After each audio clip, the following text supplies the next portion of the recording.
चलिए, ये कौन सा चैप्टर है? तो now the leaves are falling fast.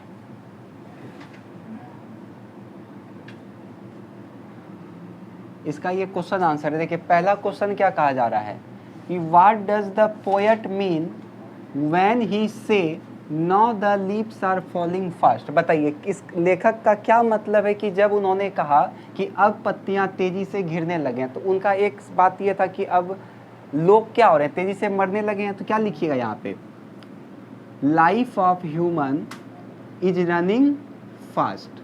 लिख लीजिएगा। कैसे लिखिएगा? The poet mean when he says now the leaves are falling fast is that the life of human is running fast, running out fast। मतलब कि मनुष्य का जीवन अब तेजी से क्या होने लगा, मरने लगा, गिरने लगा। आया समझ में? कैसे लिखिएगा? The poet mean when he says now the leaves are falling fast is that the life of human is running out fast. हो जाएगा? लिखिए, खुद से लिख लीजिए। क्वेश्चन आपके बुक में भी लिखा होगा। दूसरा क्वेश्चन बोला जा रहा है, व्हाट आर द वर्ड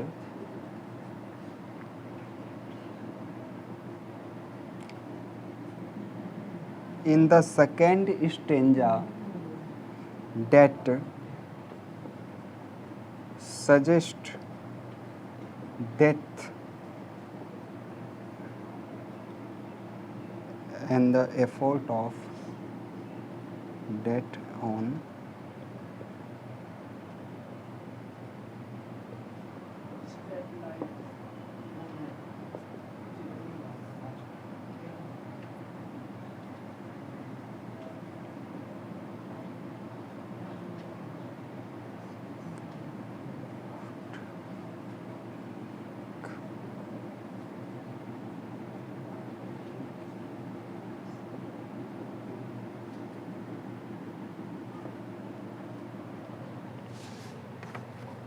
देखिए, दूसरा क्वेश्चन कहा जा रहा है कि what are the words in the second stanza that suggested death and the effort of death on human body. Second stanza में डेट के लिए क्या चीज़ का वर्ड का प्रयोग किया गया है? तो फ्रीज, ये ना बोला गया था, फ्रीज।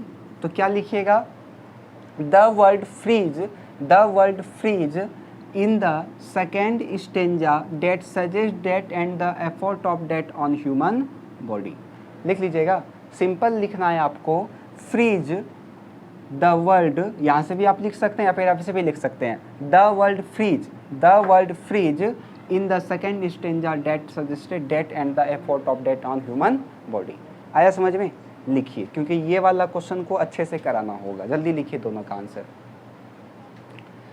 आंसर, जल्दी लिखिए।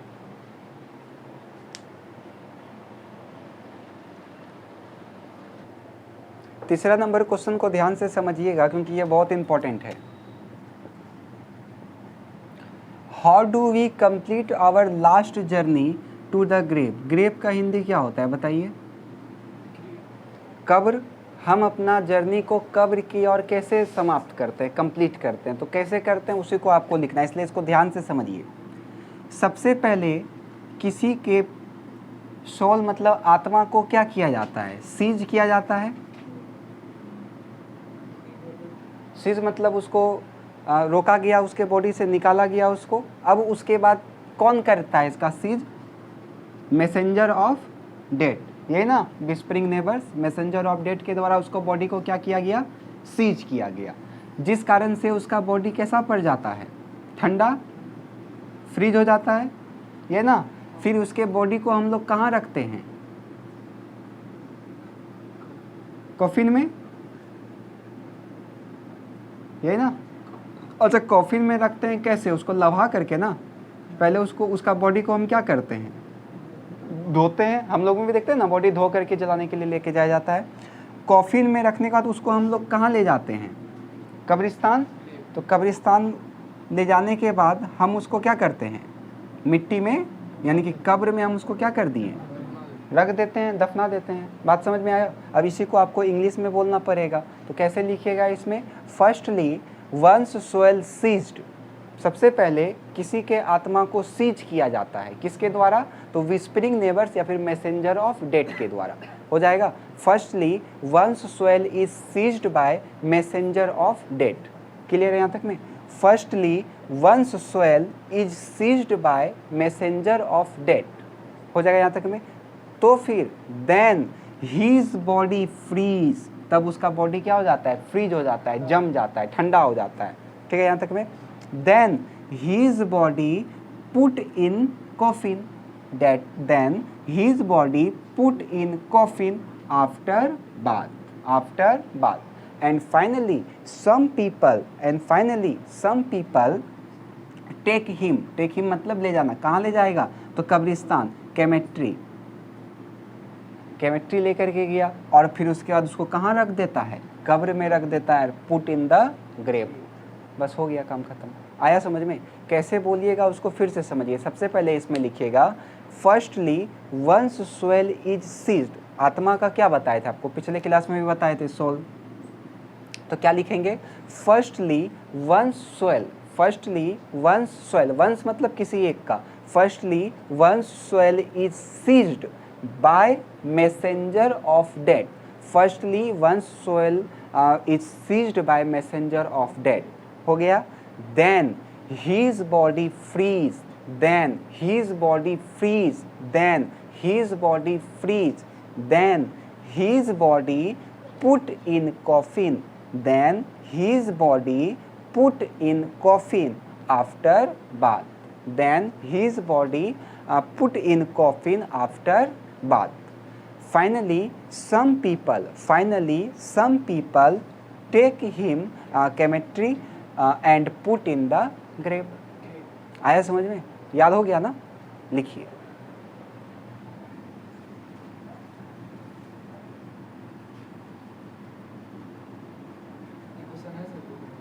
हाँ, सारा क्वेश्चन बुक में है। फर्स्टली वंस सोल, VVI मतलब ये थोड़ा सा इम्पोर्टेंट है, वैसे इम्पोर्टेंट तो सारा है।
चौथा पांचवा क्वेश्चन लिखिए।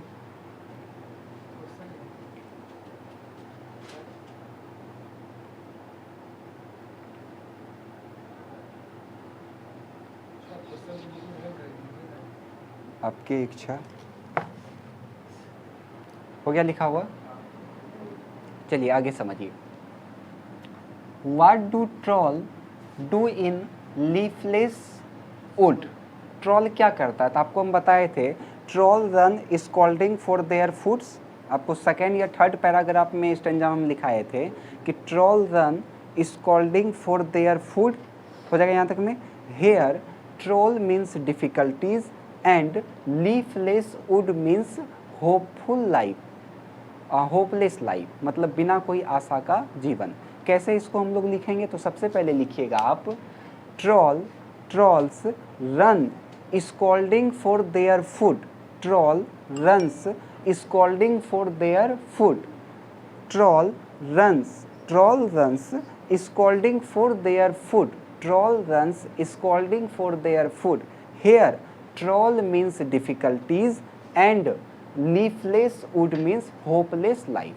बात समझ में आया? यहाँ पे ट्रॉल का मतलब मुसीबत है और लीफलेस वुड का मतलब आशाहीन जीवन है। आ गया समझ में? कैसे लिखिएगा? Troll run scolding for their food. Troll run scolding for their food. Here या फिर hence troll means difficulties and leafless wood means hopeless life. आया समझ में? फिर अगला क्वेश्चन देखिए कि बोला जा रहा है, हु आर द ट्रेवलर्स? बताइए कौन है ट्रेवलर्स? तो हम लोग क्या हैं? ट्रेवलर्स हैं, यात्री हैं हम लोग। तो क्या लिखेंगे? We human are the travellers. We human are the travellers. And how will we they blessed? और हम लोग किस प्रकार से आशीर्वादित होते हैं? तो बताइए, मरने के बाद ही ना हम लोगों को मोक्ष का प्राप्ति मिलता है। तो वही यहाँ पे लिखना है, वी विल या फिर शैल भी आप लगा सकते हैं, we will be blessed by death. बस आसान है ना? कैसे बोलना है आपको? तो सबसे पहले लिखिएगा, we humans are the travellers. We humans are the travellers and we will be blessed by death. आया समझ में? हो जाएगा ना? और पहला तीसरा का आंसर, चौथा क्या बताए थे? Troll runs scolding for their food. Troll run scolding for their food. Here troll means difficulties and leafless wood means hopeless life. आया समझ में? लिखिए, अभी पूछेंगे सबसे, खत्म हो जाएगा। तो ये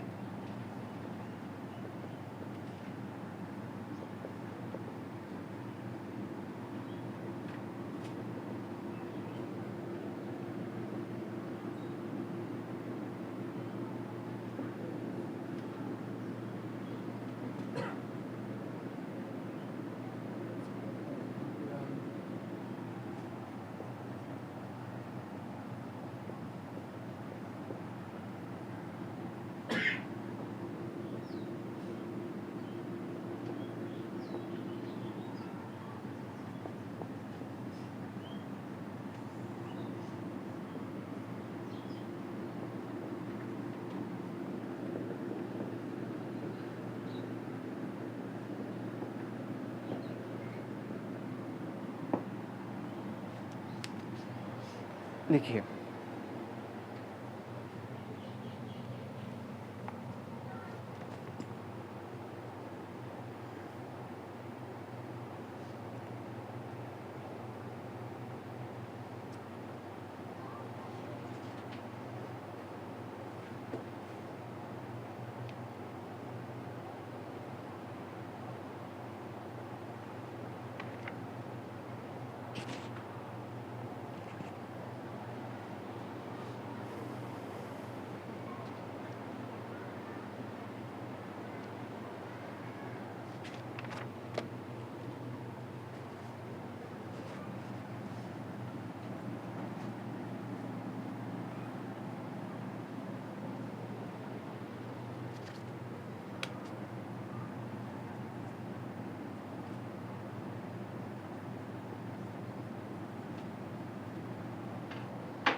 इस दोनों को ध्यान से समझिए। Which word in first stanza suggest object from nature, बताइए पहला स्टेंजा में कौन सा ऑब्जेक्ट को सजेस्ट किया गया है नेचर के तरफ। तो आपको सेकेंड लाइन में ही दिख जाएगा नर्सिस फ्लावर, दिख गया आपको। तो क्या लिखिएगा इसमें, nurses flower, nurses flower word in the first stanza suggested object from nature. आया समझ में? क्या बोलना है आपको, केवल क्या लगा देना है, नर्सिस फ्लावर, बाकी जो लिखा हुआ है उसको लिख दीजिए। अगला क्वेश्चन देखिए, बोला जा रहा है who are the whispering neighbours, बताइए विस्परिंग नेबर्स कौन है। तो मैसेंजर ऑफ डेथ यानी कि मृत्यु का संदेश वाहक, तो क्या लिखिएगा, messenger of death, messenger of death are the whispering neighbours. आया समझ में? लेकिन इसमें थोड़ा सा अगर आपको ऐड करना है तो आप कर सकते हैं, हु सीज्ड ह्यूमन बॉडी, इतना सा तो लिख सकते हैं ना, who seized human body. Seize मतलब समझ में आ रहा है ना, उसको बांध के खींच करके लेते जाता है, वो हो जाएगा। क्या लिखिएगा इसमें, messenger of death are the whispering neighbours, हो जाएगा। Messenger of death are the whispering neighbours. Who मतलब जो, who seized human body, who seized human body, इतना लिख लीजिएगा ना, लिखिए।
हो गया ना 6-7? नहीं, लिखिए जल्दी। आगे क्वेश्चन है 8 नंबर में कि how does human life become miserable, मतलब मनुष्य का जो जिंदगी है वो दयनीय कब हो जाता है। तो इसमें लिखिएगा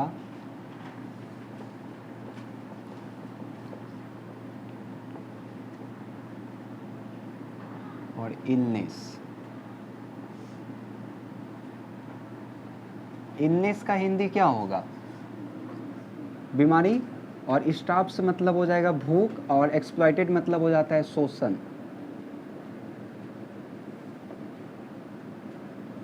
और इसका बीमारी कैसे लिखिएगा, इसका इंग्लिश ध्यान से समझिएगा।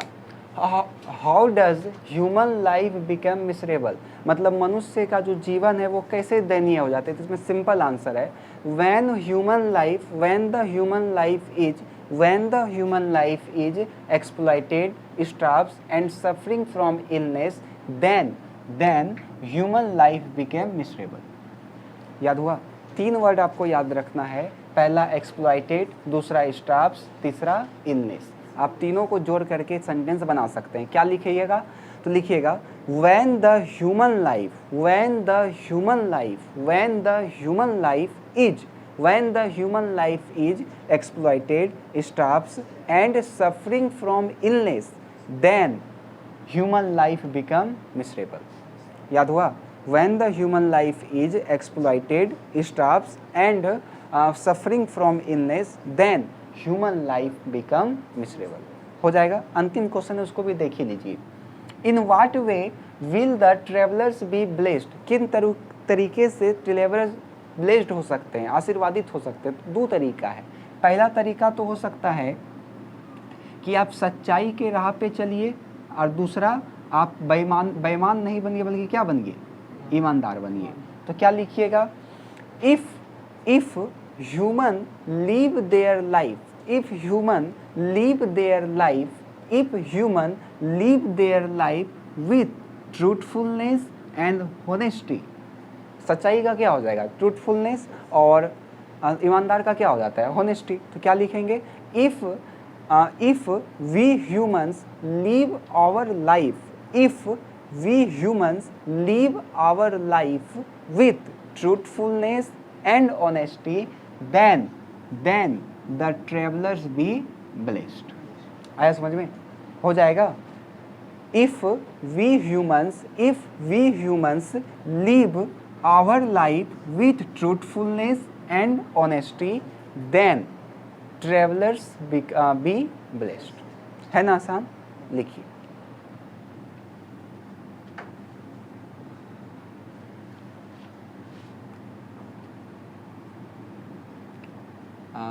How does human life become miserable?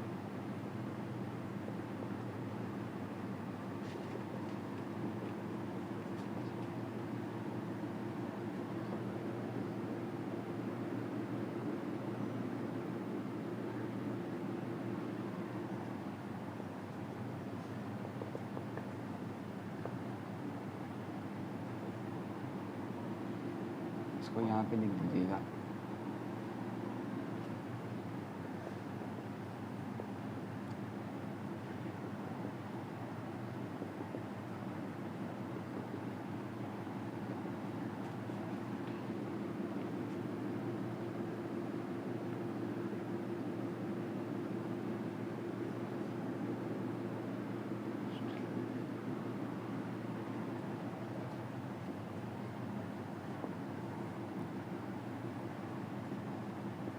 चलिए, ये आपका क्वेश्चन आंसर खत्म हो गया. 9 को क्वेश्चन था, आप लोग इसको कर लीजिएगा.